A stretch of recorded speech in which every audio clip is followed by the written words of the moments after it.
Now, well, you want to call it a war or not, whatever the case, he is stopping the world's number one state sponsor of terrorism. Friends of mine disagree highly with Dean here, Superman. I think that the terrorism comes from countries in the Middle East doing shit to each other. I don't think I'm going to call one side the terrorists and then call the other side murdering babies. They're just the military. I don't really see things that way. Personal friends of mine have had limbs blown off or killed by Iranian proxies. Iran is a problem. I have a ton of friends who are Iranian diaspora, who live here in the United States, who had to leave in 1979, 80. I'm not going to because they were going to get. But let me finish my point, which is he is a peace president. He doesn't want this. He doesn't want to have a war. He's been trying to make peace this entire time. But Iran having a nuclear weapon, and I spent a lot of time in the Middle East. Right. Because you can't have any country in the Middle East with a nuclear weapon, right, Dean? Or can the country that we're invading them with, can they have them and just lie about it? Is that okay?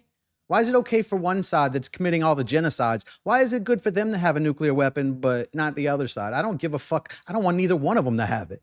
A lot of time, why Israel, do you want one? Jordan, the surrounding areas, Iran having a nuclear warhead, I think they would use it. I think they would use it on Israel. I think they're funding the Houthis. They're funding Hezbollah. They're funding all of the terror in Gaza, and it's awful. So I think he is the peace president. It'll take a minute to deal with these bad actors. Peace through war.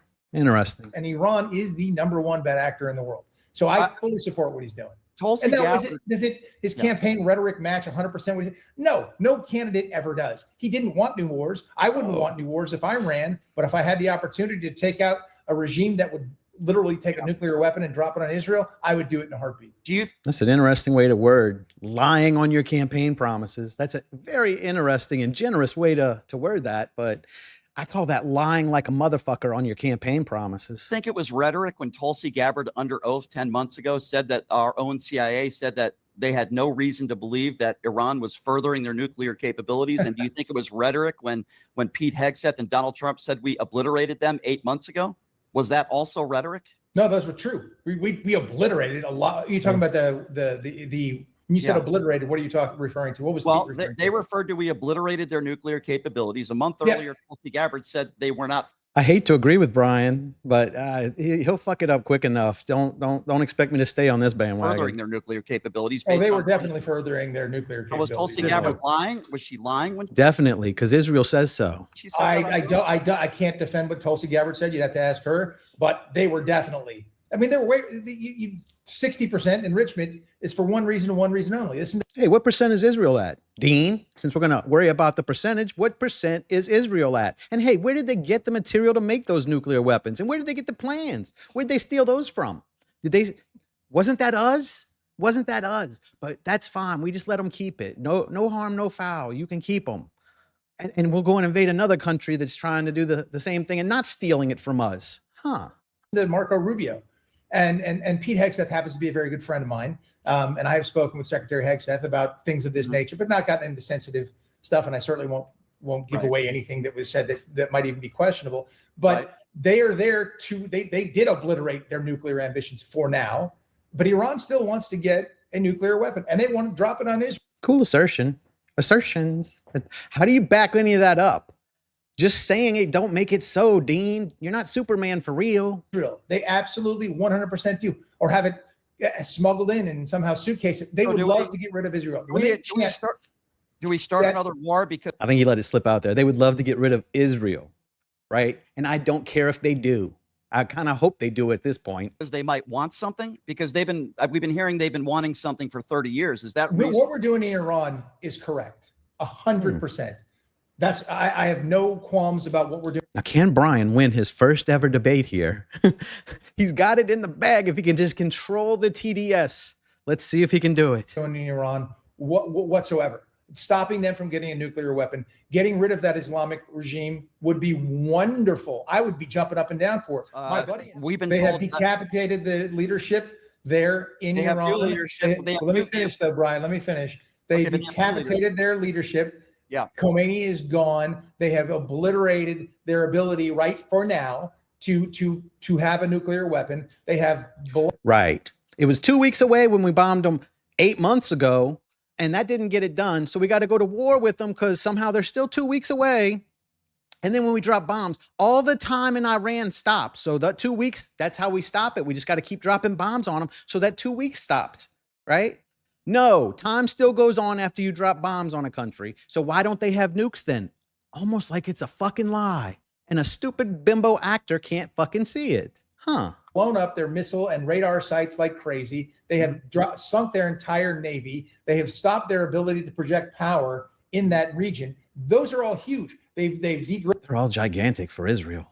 Yeah. The Houthis because of it. They've degraded Hezbollah because of it, and they've degraded the militants in Gaza. And I think it's wonderful. It's wonderful they've done that. Hamas is a problem. I know the president. He said he wouldn't start any new wars. Was that a lie? I think he is a peace president. I can't get this out of my head.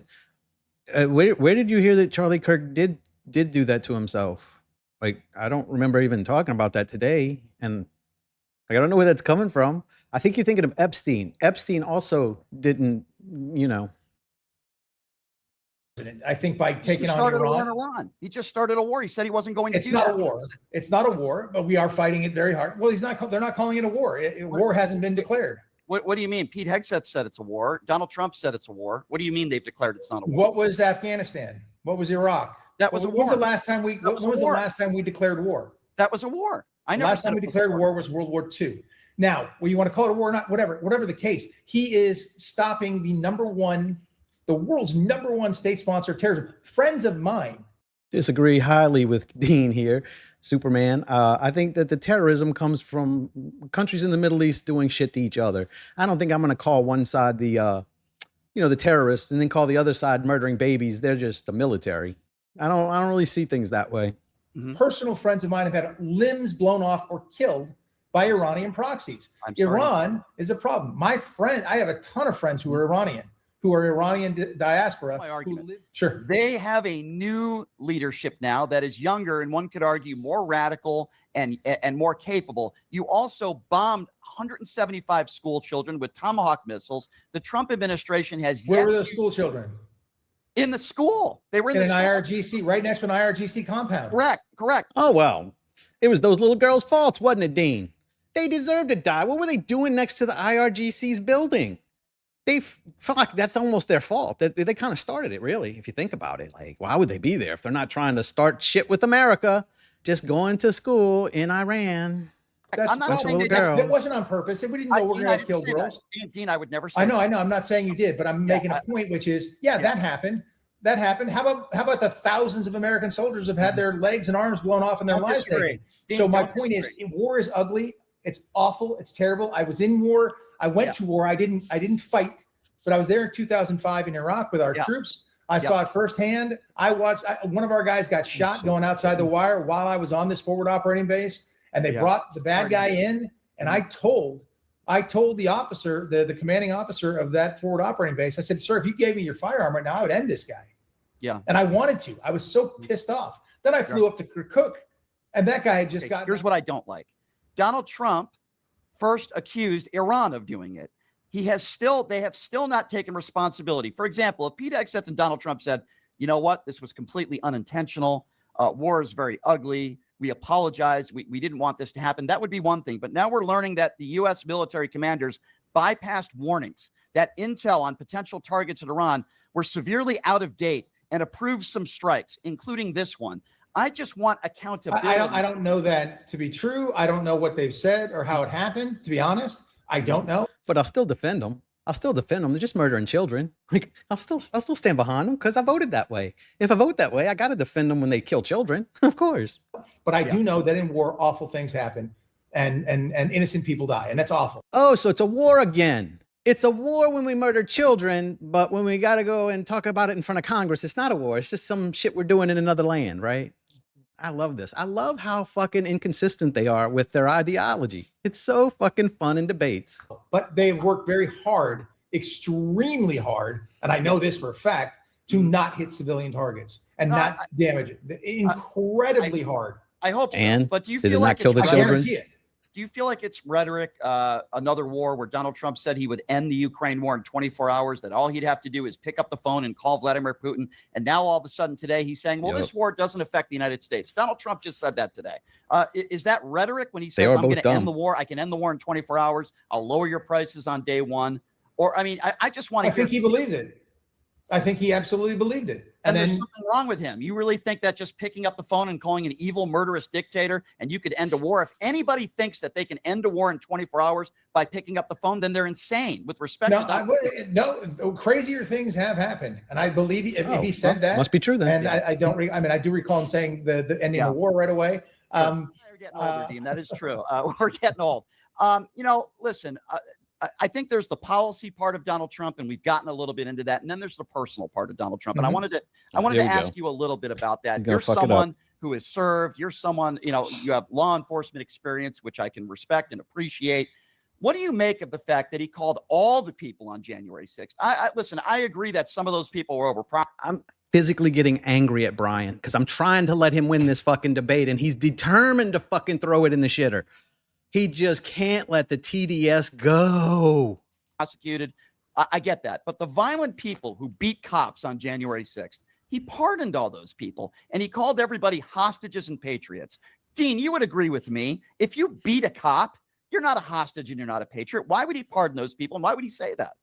But you can't shoot him on the parade route, I guess. I can't speak for the president for what he said on that. But if you beat a cop, of course, I think that's egregious and horrible. I think you put your hands on a police officer, you're asking for huge trouble. I've already said that during this conversation, and I think that's 100% the case. I think he made a political choice, and the choice was to pardon everybody. Do you agree or disagree with that? I think I'd have to get into every specific case. I think there was a tremendous amount of lawfare that took place against people who didn't do jack. I mean, I had friends who were there. Only president in American history that hasn't conceded an election. That's my issue. Wait. That's my issue. Joe Biden calling him an illegitimate president. Yeah, I think he's illegitimate. You know why I think he's illegitimate? Because he said, John McCain, I don't respect him because he was captured. I like John. How would that make you illegitimate? How would your opinion on a different politician, how would that make your candidacy illegitimate, Brian? Like, that's where he loses these, right here. McCain, and I didn't like that statement. However, he's a legitimate president. I don't think, it depends what you mean by illegitimate. I think Donald Trump is a really bad guy, Dean, and I know we disagree on this. Okay, well, you're wrong. Attacking Gold Star families. Okay, wait. Hey, Brian, they're fighting to lose this debate. Dean just said, yes, no, Trump is a good guy. He's not a bad person. Come on, man, he's a shithead. Like, yeah, I knew he was a shithead when I voted for him. Like, but everyone that's running pretty much was a shithead. So let's not go out on a limb here. He's no saint. Like, fuck. Dodging the military, liable sexual abuser, 30 women that have accused him of rape or sexual assault, bragging about going into teenage girls' locker rooms without their permission on the Howard Stern show, the thousands of discrimination lawsuits that he's had to pay out in New York City alone. The list goes on, and he has nicknames for people that he disagrees with. Yes, that's part of who Donald Trump is. So do I. I like that, but he's one of the most giving, friendly, fantastic people you could ever meet.